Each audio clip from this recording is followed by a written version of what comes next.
Olá irmãos, tudo bem com vocês? Esse vídeo aqui é continuação direta dos vídeos que eu estou fazendo sobre o episcopado, os 5 dons que Deus colocou para a igreja. E eu quero acrescentar informações sobre o vídeo anterior. Então se você não assistiu o vídeo anterior, nem comece a assistir esse porque você não vai entender, tá bom? O raciocínio. E eu falava no vídeo anterior e explicava a sequência daqueles 5 ministérios que Deus estabeleceu, que é primeiramente apóstolos, profetas, depois evangelistas, pastores e mestres. 5, e existe um porquê dessa sequência. Essa sequência foi manifestada na vida da igreja, no nascimento da igreja, lá em Atos dos Apóstolos. E depois eu expliquei que ela tem que ser replicada nos nossos dias de hoje. Mas na verdade, antes de ser replicada, ela tem que ser de todo restaurada. O entendimento, como que se pratica isso na vida da igreja, como que se constitui, como que faz a imposição de mãos, o dano que isso vai causar na igreja se isso não for feito de maneira correta. Então tem que ser resgatado esse testemunho do Senhor para que Ele restaure todas as coisas. Lá em Atos 3, a partir do verso 19, Pedro diz que o Senhor Jesus ascendeu aos céus e ali o céu está retendo ele até o tempo da restauração de todas as coisas. E é claro que se você meditar no texto, você vai entender que a restauração de todas as coisas, quem começa a fazer ela é a igreja. Então tem coisas que a igreja restaura, depois ela perde esse testemunho em determinadas épocas, aí Deus levanta outras pessoas para restaurarem, e quem vai completar toda a obra da restauração é Cristo na sua segunda vinda.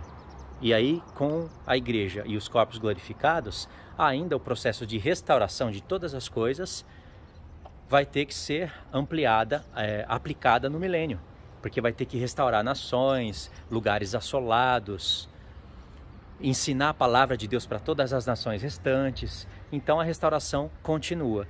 Mas o que eu quero que vocês entendam é que não é só Cristo na sua vinda que começa o ministério de restaurar, mas sim que a igreja já começa a restaurar isso. Então nós temos que resgatar esse testemunho, certo?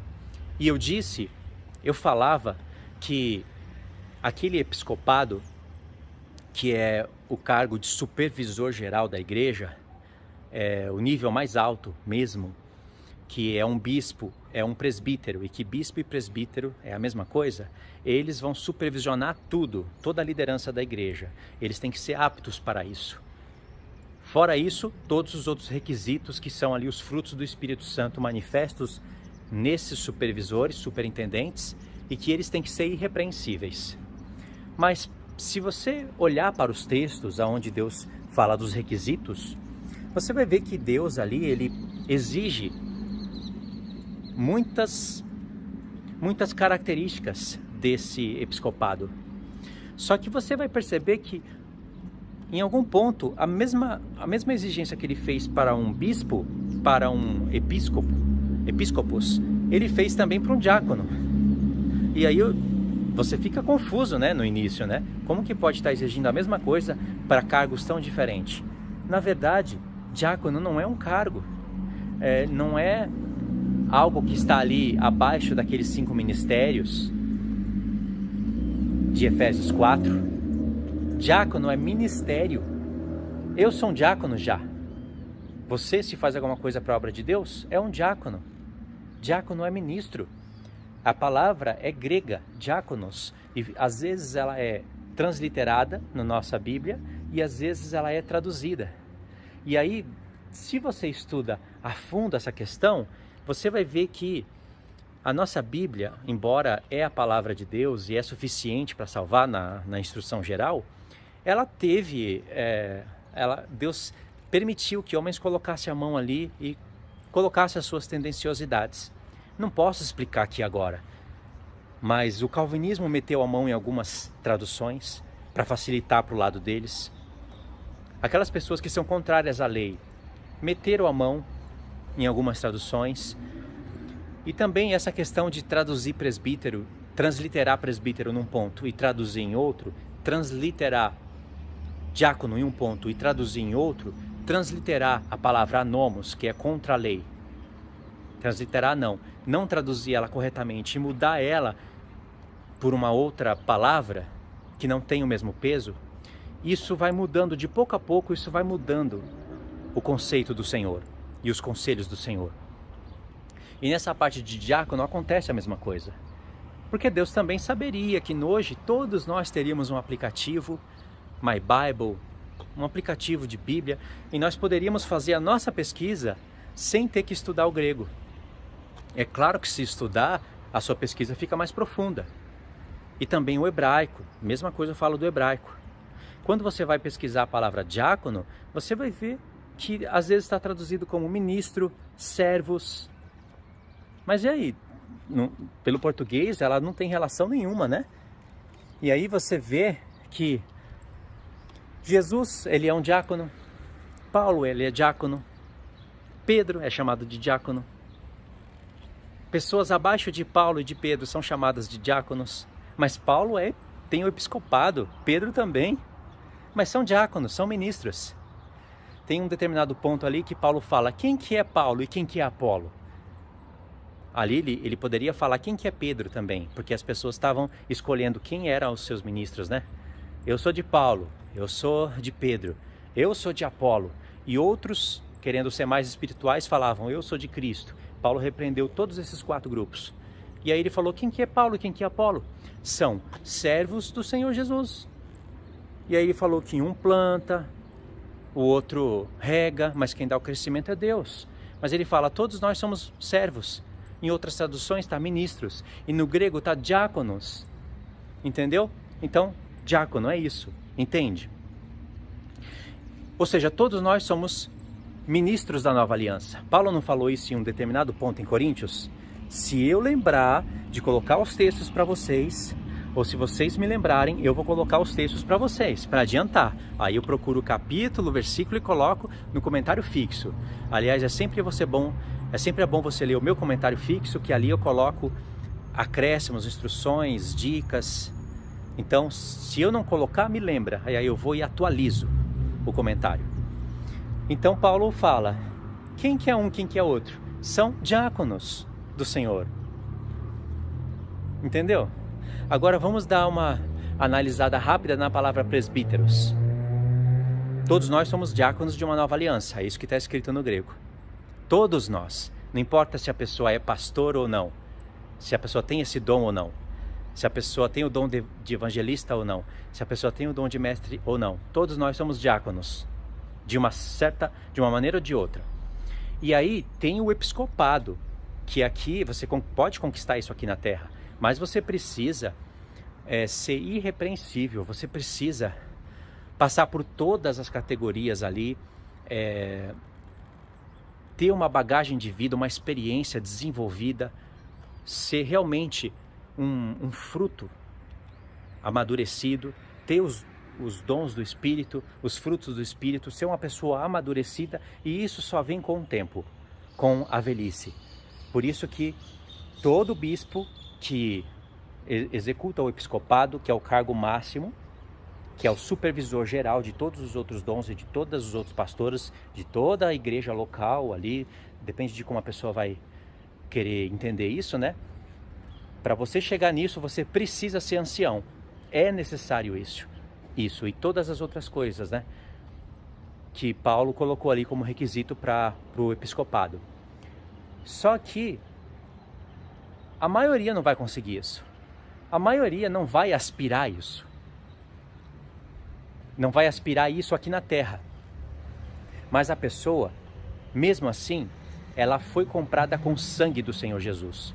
Olha que coisa linda o que você vai ouvir agora. E que vai te motivar a fazer muito mais do que você faz, ou se você não faz nada, vai te motivar a fazer alguma coisa. Todos nós fomos comprados com o sangue do Senhor Jesus. Vamos olhar para Atos 20, de maneira bem resumida mesmo. Em Atos 20, é ali que você entende de maneira mais clara. Eu estou vindo aqui na frente do espelho, irmãos, para ver se está gravando, porque quando o tempo está quente assim, eu estou suando já. O celular esquenta e para de gravar. Aí eu perco o material. Mas vamos lá. Em Atos 20, é um dos textos mais claros, onde você vai entender que presbítero é bispo. E eles são os líderes da igreja. O apóstolo Paulo iria se afastar da igreja ali. Ele iria... esqueci agora. Ele chamou de Mileto e mandou reunir todos os presbíteros. Ou seja, todos os mais responsáveis. Os que ensinavam, os que ministravam a palavra. É uma reunião de uma assembleia. E chamou os principais. E ali naquela reunião ele começa a dar grandes instruções. A profetizar, a falar que no meio deles iriam penetrar lobos vorazes, que não iriam ter pena do rebanho. E lembra, Paulo é Benjamim. Benjamim e lobo tem tudo a ver. Só que Paulo era um lobo que penetrava entre os ímpios, entre os falsos mestres. Entendeu? Ele era um lobo do bem. Mas Paulo fala que iria penetrar lobos do mal. Não iria ter pena do rebanho. E dentre eles mesmo iriam se levantar pessoas assim. Que iria atrair o rebanho após si. Ou seja, Paulo falou aquilo baseado nos profetas. E ele dá um destaque ali em Ezequiel. Que ele se coloca como um atalaia que tocou a trombeta. Avisando que vai vir o mal. E como que nós sabemos disso? Porque Paulo fala, veja que eu sempre estive no meio de vocês, fui de casa em casa pregando a palavra, nunca deixei de anunciar para vocês todo o conselho de Deus, então eu estou livre do sangue de vocês. É a mesma coisa que Deus falou para Ezequiel. Deus falou para Ezequiel, eu te constituí como um atalaia. Então um atalaia toca a trombeta, né? E Deus relacionou mesmo a voz de Ezequiel como um toque de trombeta. E Deus disse, se você não anunciar o meu conselho, e vendo o mal não anunciar, e aí uma vida for pega dentre o povo, cada um vai morrer pelo seu próprio pecado. Mas eu vou cobrar de você. Agora, se você anunciar e o povo se arrepender, se preparar, tá certo? Mas se você anunciar, tocar a trombeta e o povo não se arrepender, não se preparar, não se dar por avisado, e vier alguém tirar a vida do povo, essa pessoa vai morrer pelo seu próprio pecado, mas você está livre do sangue. Paulo aplicou isso nele. Então, o que ele falou ali, ele está iluminado principalmente no profeta Ezequiel. Certo? E pelos outros profetas nós sabemos que Paulo sabia o que haveria de acontecer. Então ali ele manifestou, profetizou. E o bonito dessa história é que ele fala, olha, todos vocês presbíteros, e ele trata eles como bispo, ou seja, eram pessoas que tinham alcançado o episcopado na igreja. Paulo fala, veja que Deus colocou vocês para pastorearem a igreja de Cristo. Lindo, né? E ele fala, a igreja que ele comprou com seu próprio sangue. Olha que lindo. Ali tinha Paulo, o supervisor geral de todos os supervisores. Paulo era bispo. Tinha o episcopado, só que ele era o episcopado máximo, supervisor geral de todos os outros supervisores. E acima de Paulo, Cristo, o supervisor geral de toda a igreja. E acima de Cristo, o Pai. Então, e ele falou que eles tinham que pastorear a igreja que Cristo comprou com seu próprio sangue. Agora eu pergunto, toda a igreja que foi comprada com sangue vai chegar ao episcopado? Aqui na terra não. Mas o Senhor é tão bondoso, tão misericordioso, que Ele vai dar o episcopado para todos aqueles que inclinarem o seu coração para o seu reino e fazerem alguma coisa, até para a mulher. E quando eu falo até para a mulher, não é machismo, não é rebaixando a mulher. Deus colocou a mulher no seu devido lugar e deu as suas devidas obras para as mulheres. Mas até para a mulher, porque mulher não pode ser pastora, não pode pregar a palavra sem ter o título de pastora, não tem o título de pastora. Então, por isso eu posso pregar negativo. A mulher não pode ter episcopado, não pode liderar. A mulher... Sabe quais são as funções para a mulher? É o que Paulo escreveu para Tito e para Timóteo. Que elas devem ensinar as mulheres, as mais velhas, ensinar as mais novas a serem boas donas de casa, amar os seus maridos, ensinar os seus filhos. Olha aí, que trabalho, que ministério lindo. Esse é o trabalho, o dever das mulheres, não nas igrejas. Elas podem auxiliar os seus maridos nas igrejas, mas não tendo a palavra, não ministrando a palavra. Isso é vital. E se não obedecer é fatal. Então, coisa linda é isso, porque até para as mulheres, agora eu contextualizei o que eu quis dizer, senão vão torcer o que eu estou falando. Tá cheio de feminista. O feminismo aí tá grande. Tem até homens feministas. Ao invés de ter homens machistas, quer dizer, não é bom isso também, mas agora os homens são feministas. Viva as mulheres! As mulheres são a nossa cabeça. Sem ela nós estávamos perdidos. Bunda mole. Então, quando eu falei bunda mole, eu lembrei de mim mesmo no passado, viu? Porque eu também já fui desses daí também. Graças a Deus, Deus me libertou e me instruiu. E aí, até as mulheres vão receber o episcopado. Sabe qual é a prova disso? Vou provar para vocês. A palavra episcopado é supervisor geral. E o episcopado tem que ser presbítero, ancião. E a palavra presbíteros, do grego, é um ancião. Lá na Nova Jerusalém, você vai ver que tem 24 anciãos. No grego está escrito 24 presbíteros. Eu vou explicar aqui a coisa mais simples para você entender. O que eles têm nas mãos? Primeiro, eles estão rodeando o trono de Deus. São as criações de Deus que estão mais perto do Senhor. Eles estão rodeando o trono de Deus.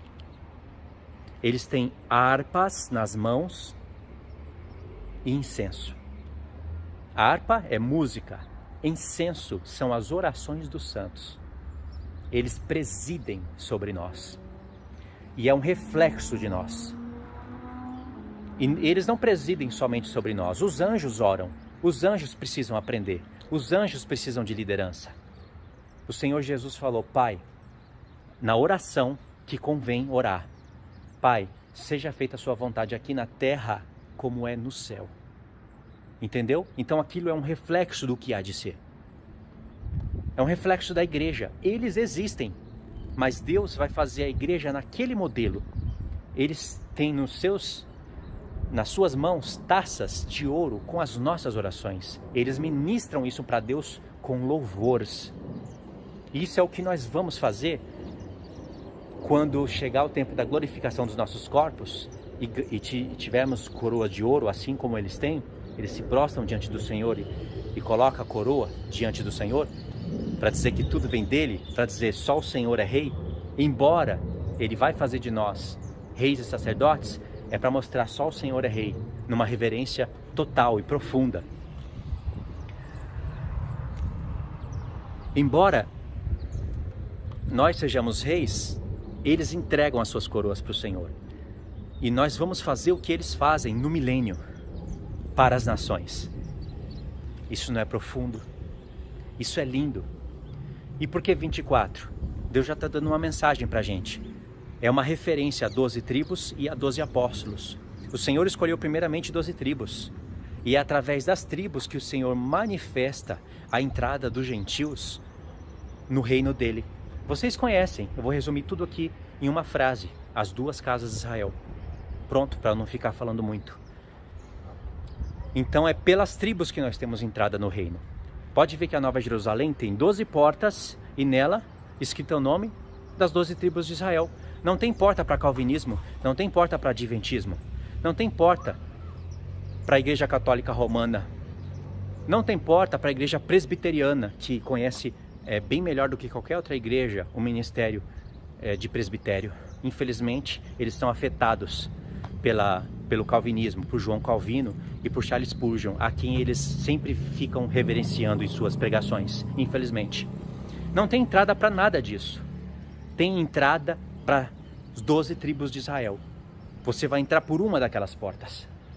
Essa é a restauração do reino de Deus, do tabernáculo caído de Davi.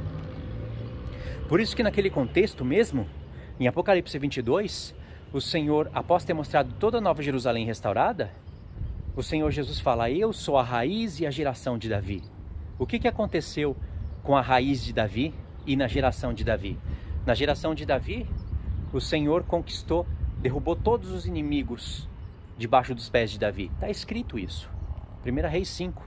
E depois deu o ministério da casa para Salomão edificar, e as leis da casa que Davi recebeu do céu, do próprio Senhor, Davi recebeu e deu para Salomão praticar ali no reino dele.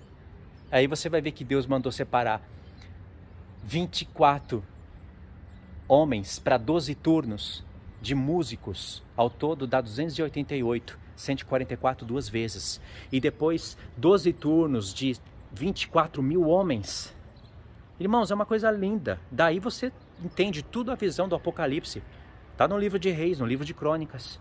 E só houve um momento nessa terra, um momento em que Jerusalém reinou com paz e segurança, na vontade do Senhor.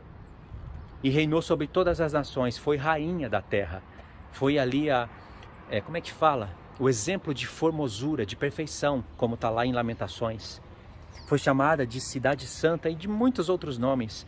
Não havia guerra entre nações, não havia reino contra reino, nação contra nação. Todos estavam debaixo de Jerusalém, e não somente isso, todos admiravam o rei Salomão e iam até lá para ouvir a sabedoria de Salomão, que era a sabedoria de Cristo. Por isso é a figura do milênio. Tive que fazer mais um corte porque o celular desligou de novo.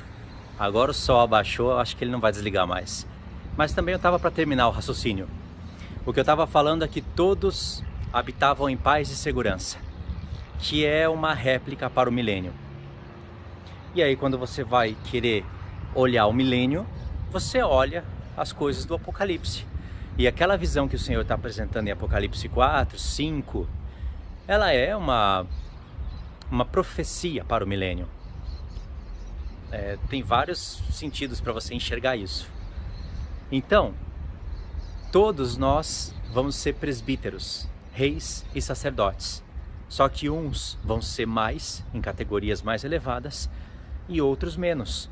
Uns vão presidir sobre outros sacerdotes, vai ter sacerdotes presidindo sobre sacerdotes,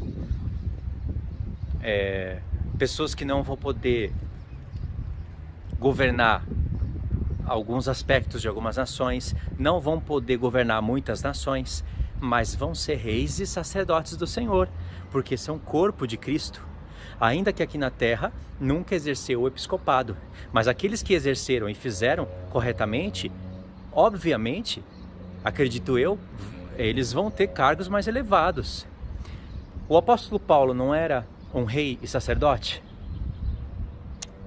Rei não, né? Ele não era um sacerdote aqui na terra, comprado pelo sangue do Senhor Jesus? E ele, como um episcopos, como um bispo, presbítero, ele não mandou chamar todos os outros, que também foram comprados com o sangue do Senhor? E esses outros não estavam cuidando da igreja de Cristo, que foi comprada com o sangue do Senhor? Todos não serão reis e sacerdotes, se permanecerem fiéis ao Senhor? Todos serão, mas o apóstolo Paulo, na terra, ele não era o episcopos geral de todos os outros? Na glorificação, isso vai ser a mesma coisa. Ninguém ali alcançou um cargo maior que o apóstolo Paulo. Na glorificação, ninguém vai alcançar um cargo maior do que ele. Entende? Por mais que você explique as cartas dele, se esforce, entenda o raciocínio, faça com que as pessoas entendam de fato o que ele quis dizer e acabe fazendo com que as pessoas acreditem, entendam a mente dele, ou seja, o trabalho dele acaba sendo mais valorizado, claro que o apóstolo Paulo vai ter uma admiração por você ter explicado as cartas dele corretamente, assim como ele vai poder te repreender e tirar galardão teu, se você fez isso de maneira incorreta, porém alcançou a salvação em Jesus. Tem pessoas que não entendem isso, mas os apóstolos, eles vão governar sobre a igreja, ainda que todos nós somos igreja. Tem que entender melhor, irmãos, essa organização do Senhor. O Senhor Jesus disse que na vinda dele, os apóstolos teriam 12 tronos, e eles julgariam as 12 tribos de Israel. O que você acha que é isso? Você que conhece as duas casas de Israel.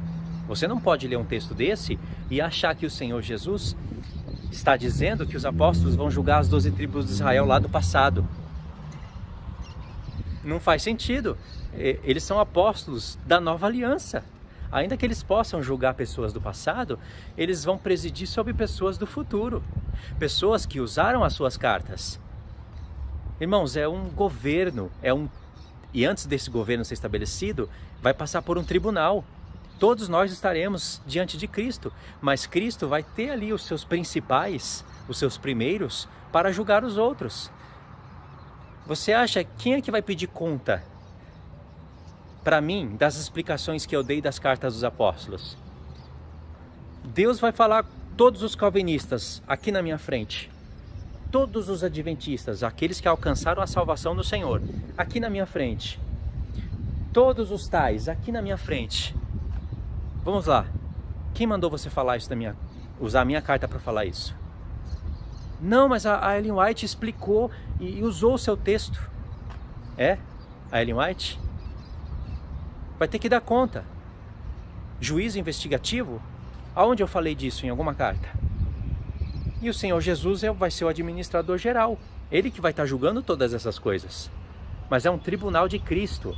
É diferente do grande trono branco. No tribunal de Cristo, todos os salvos comparecerão ali, mas para receber não só o bem, mas também o mal que fez pelas suas obras. O mal são repreensões.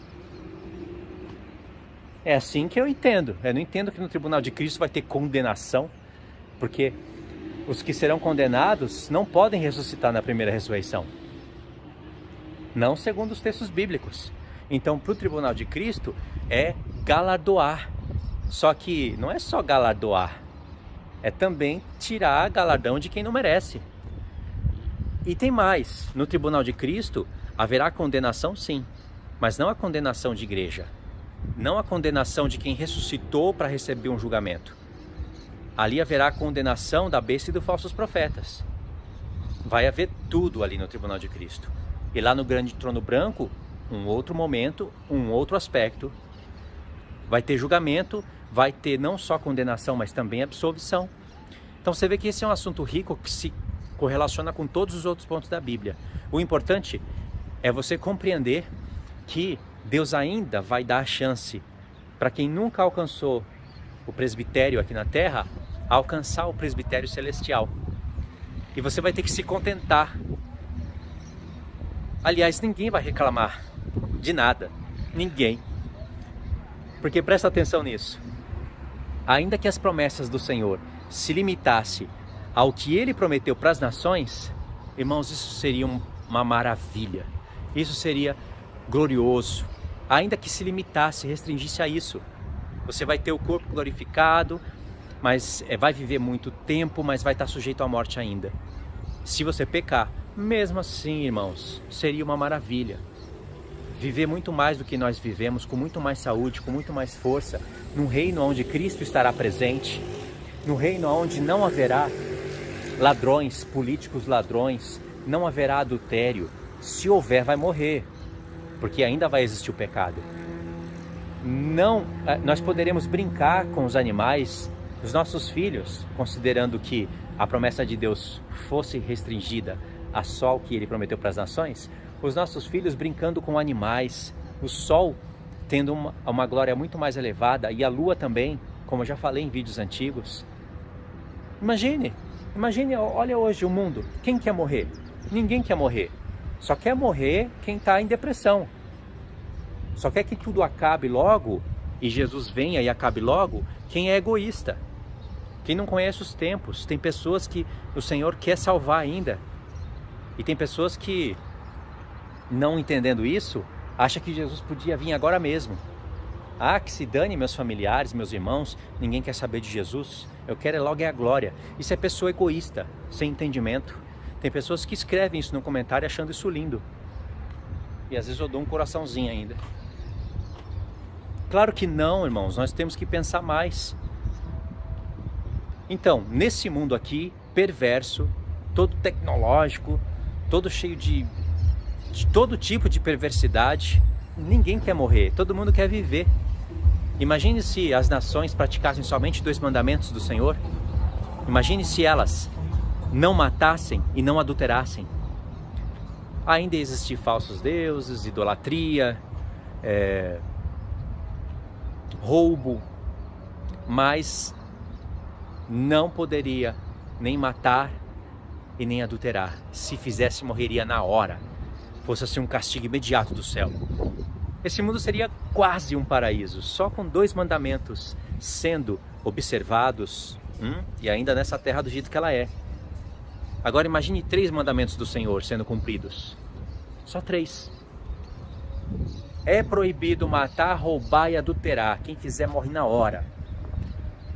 E o evangelho estaria sendo pregado. Vamos considerar esse exemplo que não é possível acontecer, mas só para vocês entenderem o peso do que eu quero dizer. O valor da mensagem. É proibido matar, roubar e adulterar. Quem fizer morre na hora. O evangelho estaria sendo pregado, as pessoas ainda estariam idolatrando, dando falso testemunho, mas se alguma outra atitude resultasse em assassinato, em roubo, em adultério, morre na hora. É muito severo. Mas sem lei o mundo vira um caos. E se fosse assim, o mundo seria um pré-paraíso. Você não seria roubado. Os políticos não iriam roubar, porque se eles soubessem que se eles roubassem morrem na hora, eles não fariam. Sua esposa não iria adulterar e nem você iria trair a sua esposa. Mas qual foi o outro mandamento? Matar. Você não seria assassinado. Se fosse, saiba que na hora Deus iria tirar a vida de quem tirou a tua vida. Sabendo que Deus também, se você agrada a Ele, Ele é poderoso para te proteger. Então só 3 mandamentos sendo observados aqui nessa terra, essa terra seria um paraíso. Imagine num mundo onde todos os 10 mandamentos serão observados e cumpridos.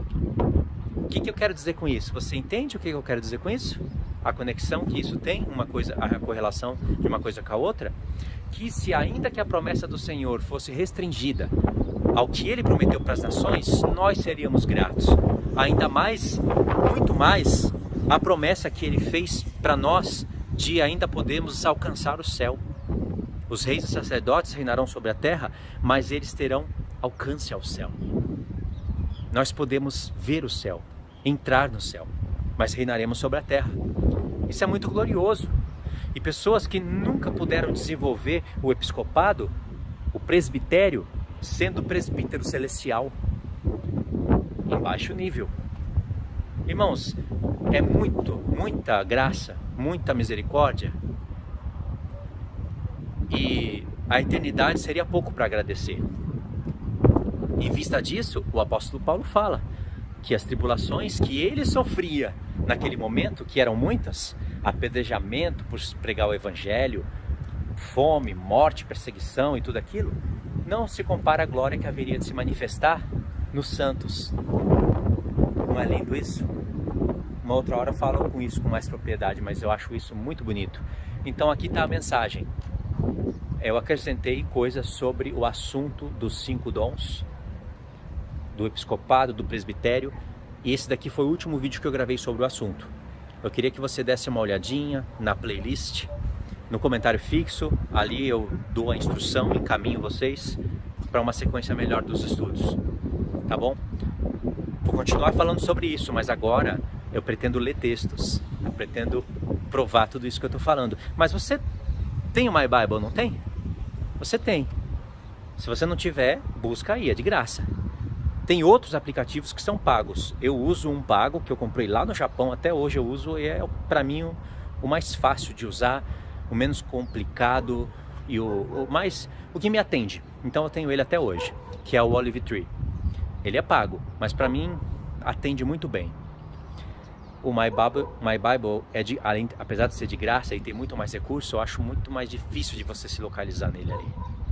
Então, o que eu tenho, que eu acho suficiente, eu faço a pesquisa nele. Então pode fazer aí a pesquisa se você tem. Vai lá na palavra diácono e vai fundo. Pega a palavra presbítero e vai nela. Eu acho que as principais palavras é essa: presbítero, diácono. Evangelista não vai encontrar muita coisa, pastor também não. Mas quando você procurar a palavra diácono, diáconos e presbíteros, você vai se encontrar com todas as outras, os outros dons. E aí você vai desenvolver um pensamento semelhante a esse que eu passei para vocês. E aí você entende, você pode chegar numa igreja e olhar, olha, observa. Não foi Deus que constituiu essa obra. Deus não está nesse meio. Não é só por isso, não. Quais são as outras provas? Não ensina as duas casas de Israel. Separa a igreja de gentil, igreja pré-tribulacionista, ou prega o calvinismo. Não tem nenhuma manifestação de nada. O pastor é o bambambam da área. Deve ser também um soberbo. Nunca vai se submeter às escrituras, ainda que um mestre dotado de sabedoria para ensinar, ensine, ele vai reprovar. Faz de dízimo dinheiro. Deus não está nessa obra. O que ele tem ali é misericórdia das ovelhas que estão entrando ali e achando que vão encontrar o Senhor. Então o Senhor, ele pode se direcionar de alguma maneira. O Senhor me chamou dentro da igreja católica, irmãos, para começar. Depois ele me chamou de uma maneira mais profunda dentro da igreja evangélica. Eu ouvi um som de trombeta dentro da igreja evangélica. Eu tive 3 experiências incríveis com o Senhor. A maior delas foi o som de trombeta que eu ouvi. E eu estava tocando música quando eu ouvi o som de trombeta. Depois disso minha vida mudou. E aí eu posso contar isso para vocês também. Eu acho que eu fiquei a fim de contar algumas experiências minhas em relação a isso e em relação a alguns sonhos que o Senhor me deu. E aí eu não falei tudo isso até hoje nessa sequência. Abelha maldita, quase picou minha mão.